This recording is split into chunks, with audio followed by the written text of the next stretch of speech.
Alors, on poursuit à l'émission Sans détour et puis je me trouve présentement avec Simon Gingras qui est professeur premièrement à l'Université de Hearst en géographie et qui vient nous parler d'un nouveau cours. On va te souhaiter la bienvenue, Simon, ça va bien? Allô, oui, toi? Ça va très bien, merci. Alors, tu vas offrir prochainement un cours qui a pour titre Problèmes géopolitiques dans le monde. Premièrement, est-ce que tu peux nous donner une définition des problèmes géopolitiques? On n'est pas sans savoir qu'il y a un paquet de tensions sur la Terre, que ce soit pour les questions des minorités, l'appropriation des ressources, l'appropriation de territoires, des tensions des pays, comme un petit peu on peut voir ces jours-ci avec la Corée du Nord, qu'on sait pas trop comment interpréter qu'est-ce qui se passe là-bas, des points de tension, Al-Qaïda, où sont-ils, qui sont-ils, d'où viennent-ils, quelles sont les orientations idéologiques des régimes politiques aussi, quels sont les effets sur les territoires, comment on aménage tout ça.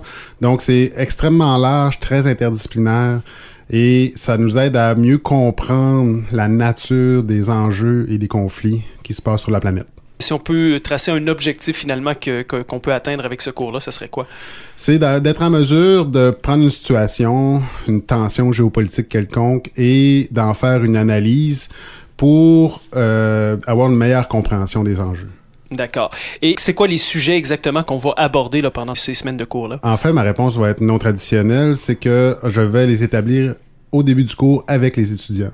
Les étudiants vont probablement arriver avec un certain manque de connaissances et moi, je vais les aider à cibler des problèmes parce qu'en 3 semaines, on ne pourra pas faire le tour de la planète, évidemment, mais on pourrait quand même creuser des problèmes que nous allons déterminer ensemble. Puis tu nous parlais de la situation en Corée. Qu'est-ce que concrètement on va aller explorer dans ces dossiers-là, par exemple? Par exemple, il y a le discours médiatique. La Corée du Nord est méchante, etc. Mais oui, en effet, c'est un drôle de régime.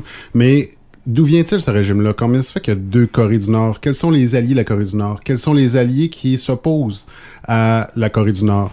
Dans quel objectif la Corée du Nord fait ces espèces de gribouillages actuels, de menaces? Il y a des exemples passés qui nous montrent qu'il est probable, très probable, qu'ils sont à la recherche de pétrole, de nourriture pour probablement régler un problème de nature interne au niveau des ressources. C'est pas un pays qui est très bien doté en ressources.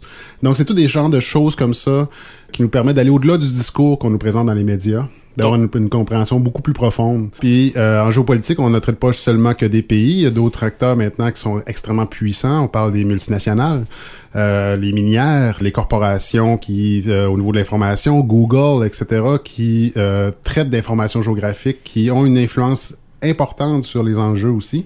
Donc, c'est regarder l'ensemble des acteurs qui amènent des tensions géopolitiques. Qu'est-ce que tu pourrais m'amener comme argument, finalement, pour que j'aille définitivement suivre ce cours-là? C'est finalement avoir une meilleure compréhension des enjeux, comme je l'ai dit tout à l'heure, mais aussi, ça nous permet d'avoir un esprit plus clair par rapport au discours des élites, que ce soit canadiennes ou celles d'ailleurs.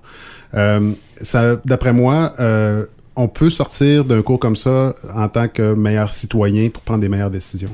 Que ce soit au bureau de vote, que ce soit pour comprendre les enjeux. Être un citoyen avec un esprit critique qui a une valeur extrêmement profonde pour moi. C'est quoi le concept des cours en bloc?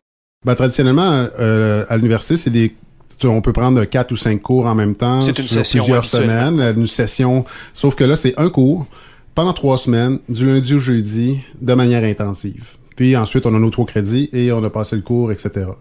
L'avantage, c'est l'intensité, l'implication. On n'est pas dispersé en 4 ou 5 cours différents. On est concentré sur un sujet.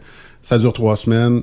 Ça permet de générer une intensité qu'on ne peut pas retrouver dans un cours étalé sur un semestre. Donc, justement, en ayant ça condensé, un peu plus de pression, on est un peu plus sur l'adrénaline, puis on est dans le sujet 4 jours semaine pendant une courte période de temps. Exactement, donc on n'a pas le choix puis avec des petites choses à faire entre les cours aussi, puis notre esprit est mobilisé à ce niveau-là. Mais tu parlais de pression.